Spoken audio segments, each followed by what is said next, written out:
Hello, you're watching QPVN News. I'm Anh Tuấn and here's the headlines. Rebuilding home for marine creatures. Vietnam Aviation Safety Index higher than global average. Vietnamese enterprises seize big opportunities in Russia.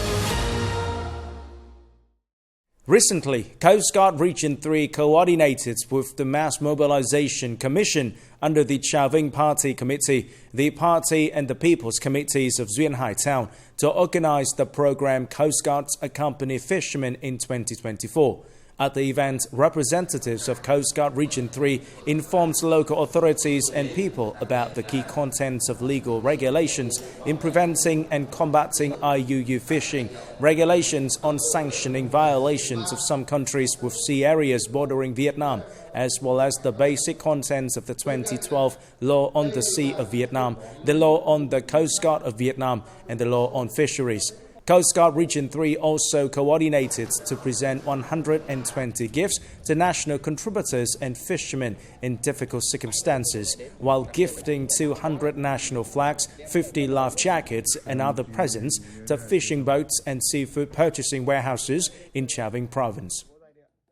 Recently, Quảng Trị Province Steering Committee 515 held a conference reviewing results of martyrs' remains search and collection during the 2023-2024 dry season. As reported, the forces of Quảng Trị Provincial Military Command and Division 968 Defense Economic Unit 337 under Military Region 4 found and collected 87 sets of martyrs' remains.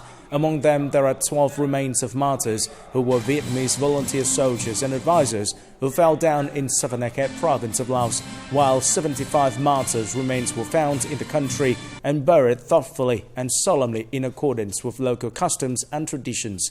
The steering committee has determined that the search and collection of martyrs' remains is a special responsibility and task of the entire political system and the people, contributing to well-implementing gratitude activities. Climate change is becoming an alarming issue. Additionally, human activities have led to the potential destruction of coral reefs and negatively impacted marine biodiversity, posing challenges to sustainable marine economic development. In recent years, military scientists from the coastal branch of the Vietnam-Russia Tropical Center have actively researched to restore coral reefs and recreate the home for marine life. Since the early 2000s, the coastal branch of the Vietnam-Russia Tropical Center has been researching and experimenting with growing coral on various substrates to recreate coral reefs and build aquariums. However, the results has not met expectations. In 2022, scientists began experimenting with growing coral on reef ball substrates. This is a design structure for restoring coral reefs on soft ground.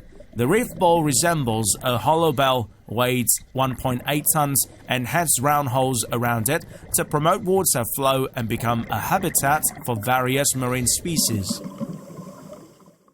The reef balls have a lot of crevices, providing shelter for fish and other organisms. Another advantage of the reef ball is its size and weight, making it resistant to currents and waves. The most challenging phase is deploying the substrates. The strong waves make it difficult to place them accurately. Once the substrates are dropped, we have to dive down to detach the ropes. This positive signal has also positively influenced the awareness and actions of local residents. For many years, Nguyễn Hà Minh Trị and his group of volunteers have regularly organized activities to collect waste along the coast and underwater to minimize the negative impacts of humans on the marine ecosystem. The ocean is the lung of our planet. My wish is for everyone to raise awareness of the importance of the ocean and take action to protect it. A clean ocean is sustainable economy and is the key to moving closer to a green marine economy. Resolution 36 from the 12-party Central Committee's 8th plenum on the strategy for sustainable development of Vietnam's marine economy up to 2030 with a vision towards 2045 outlines a system of objectives, visions, major policies and core solutions to protect the environment and develop Vietnam's marine economy. To realize the aspiration of making Vietnam a strong marine nation, marine environmental protection and marine biodiversity conservation need to be prioritized. This is a major policy and the determination of the party, the state and the political system.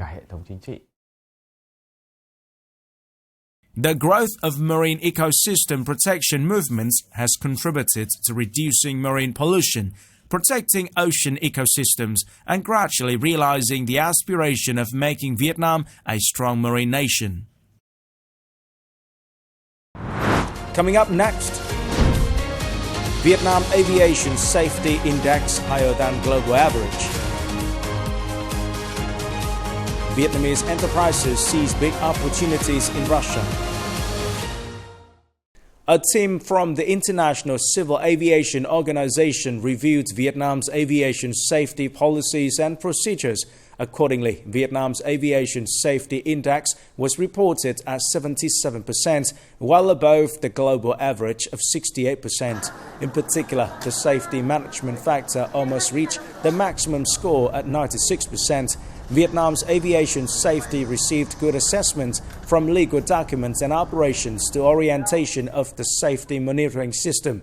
According to the Vietnam Air Traffic Management Corporation, in the coming time, the units will continue to improve the safety management system while promoting training and dissemination on safety culture, as this is an important foundation to help the aviation industry develop sustainably. After a journey of perseverance and efforts to meet strict and comprehensive criteria, Cat Tien National Park was officially recognized as the 72nd addition to the Green List of Protected and Conserved Areas by the International Union for Conservation of Nature, or IUCN for short, becoming the first national park in Vietnam to achieve this meaningful title. The IUCN Green List is a set of global standards to identify protected and conserved areas that have achieved results in nature conservation. To achieve this title, over the past 4 years, Cat Tien National Park has made sustained efforts to preserve biodiversity, restore habitats and conserve species. The national park has also implemented environmental education programs and initiatives to raise awareness about the importance of protecting natural resources while calling on locals to engage in this effort. So this event marks a turning point for nature and biodiversity conservation in Vietnam. There's this World Wildlife Fund, and they're here today. And so they have set up cameras inside some of the national parks, including here at Cat Tien, which they attracts wildlife to be able to see what kind of biodiversity is here, and that's really important for things like the Green List because you're able to show, you have evidence to show what kinds of species are here. And the other is to work with local communities to help them better understand the importance of conservation. The benefits of joining the IUCN Green List, there are many, but I'm just going to mention perhaps 3 that are most relevant to Vietnam. The first benefit is that the Green List is designed specifically to measure and report on management effectiveness inside a protected area. It's relatively easy to just count up the number of protected areas or to measure their size, forest cover. Becoming the 72nd area in the world to achieve the IUCN Green List, the national park will enjoy many benefits with international recognition and have more chances for tourism and sustainable development, good governance, and tools for efficiency management. Tân Yên District is the early ripe lychee hub of Bắc Giang Province. This year, the district's total lychee output is about 15,000 tons. With an average selling price of about $2 per kilogram, the locality has earned some $23.5 million, an increase of 1.5 times over the last year and reaching the highest revenue ever. This year, Tanian early lychee is consumed favorably in both domestic and foreign markets. With a total output of nearly 15,000 tons, nearly 11,000 tons are exported to China, Australia, Japan and the US markets, while about 4,000 tons are consumed domestically. The price of early ripening lychees increased from 15% to 20% and remained stable from the beginning to the end of the season. The lowest selling price is some $2 per kilogram, the highest is $3 per kilogram. This achievement is owed to the assurance of quality, food safety and traceability of origin. With this joy, local people are motivated to invest and produce a more successful early ripe lychee season in 2025. Speaking to the press following a meeting with President Tô Lâm during his recent visit to Vietnam, Russian President Vladimir Putin mentioned TH Group as a clear example of the development of bilateral partnership in the agricultural sector. Previously, President Putin highlighted TH Group as a prime example of a Vietnamese business successfully seizing investment opportunities in Russia. He expressed his hope that more Vietnamese businesses will take advantage of these opportunities. The project he referred to is TH Group's high-tech dairy farming and milk processing complex in Russia, with a scale of $2.7 billion, making it the largest overseas agricultural investment by Vietnam. Bilateral partnership in agriculture is growing, with increasing and more diverse agricultural product exchanges. Vietnam's TH Group is building dairy processing plants in regions, including Kaluga and Primorye. Last year, the first phase of a livestock complex near Moscow, housing 6,000 dairy cows, was completed. When TH Group began its major project in Russia, the group's founder shared many times that the project embodies a love for Russia and serves as a gesture of gratitude for the country's immense support to Vietnam during and after the war. She also aimed to seize the golden opportunity in business, recognizing the vast potential and opportunities in Russia. I came to Russia during the embargo period. An old Vietnamese proverb goes, "When eating fruit, remember the one who planted the tree." In my mind, I still remember that during the war, Russia spared no effort in supporting our national liberation. This heartfelt assistance has fostered in me and the Vietnamese people a deep love for Russia, and I have always wished to visit this country.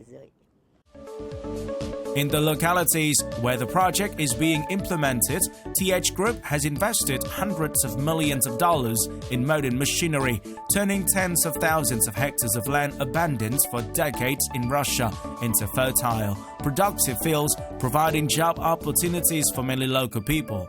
In 2024, the group plans to plant soybeans on an area of 2,150 hectares, and in 2025, it will reclaim more than 4,000 hectares of land, bringing all 13,000 hectares of land into cultivation. This is the end of the QPVN News today. Remember to watch our news again at qpvn.vn. Thank you for watching and goodbye for now.